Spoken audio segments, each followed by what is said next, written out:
মনগড়া Surathal report দেয়া ও অসহযোগিতার অভিযোগে শেওড়াপাড়ায় নিজ বাসায় হত্যাকাণ্ডের শিকার কেয়ার মরদেহ নিয়ে মিরপুর মডেল থানার সামনে বিক্ষোভ করছে নিহতের স্বজনরা।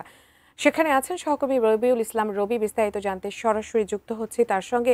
রবির স্বজনরা কিন্তু সন্দেহ করছে যে এটি একটি হত্যাকাণ্ড, এবং সুরথাল রিপোর্ট আসলে কি বলছে সেই ক্ষেত্রে আমাদের একটু জানাবেন।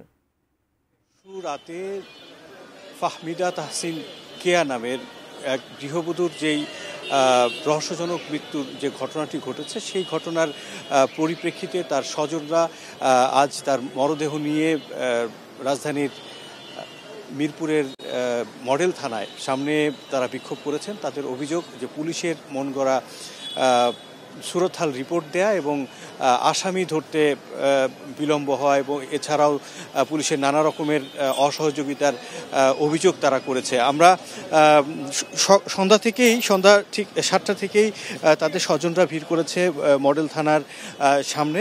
তারপর থেকে তারা গণমাধ্যমের সাথে কথা বলেছে এবং গণমাধ্যমকে অভিযোগ করেছে যে তাদের যেই হত্যাকাণ্ডের যে বিষয়টি ছিল, সেই হত্যাকাণ্ডের পরেই তারা মিরপুর মডেল থানায় মামলার জন্য এসেছিল, কিন্তু মামলা নেয়ার ক্ষেত্রে এখানে যারা দায়িত্বরত কর্মকর্তারা ছিলেন তারা আসলে একটু অনীহা প্রকাশ করেছেন। পরবর্তীতে যখন এটি বেশ গণমাধ্যমে ছড়িয়ে যায়, তারপরেই এই মামলাটি তারা নিতে বাধ্য হয়েছেন বলে এমনটি তারা জানিয়েছেন। এছাড়া আরেকটি অভিযোগ তারা করেছেন, সুরথাল রিপোর্টে পুলিশ যেটা উল্লেখ করেছে যে মরদেহের ফ্যানের সাথে ঝুলন্ত অবস্থায় মরদেহ পাওয়া গেছে, বা এই ধরনের বা ঝুলন্ত অবস্থায়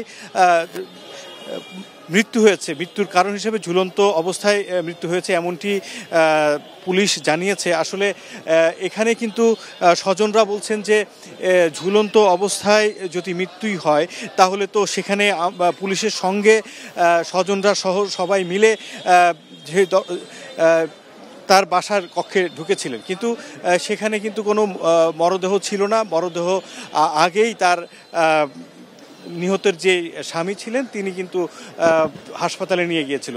তো এখানেই পুলিশের বিরুদ্ধে তাদের অভিযোগ, এবং সেই অভিযোগের পরিপ্রেক্ষিতেই কিন্তু তাদের আজকের এই বিক্ষোভ, এবং বিক্ষোভের পরবর্তীতে তারা আরেকটা অভিযোগ করেছিল যে নিহতের যেই 4টি শিশু সন্তান ছিল, সেই শিশু সন্তান 4টির সঙ্গে যোগাযোগ করার কোনো মাধ্যম তারা খুঁজে পাচ্ছিলেন না, এবং তাদের মায়ের যেই মরদেহ দেখার জন্য তাদের শিশু সন্তানদেরকে কাছে পাওয়ার জন্য আবেদন করেছিল। সেই জন্য পুলিশ কিন্তু কিছুক্ষণ আগে তার স্বজনদের কাছে, অর্থাৎ নানা নানির কাছে তার বাচ্চাদেরকে, শিশু সন্তানদেরকে হস্তান্তর করেছে।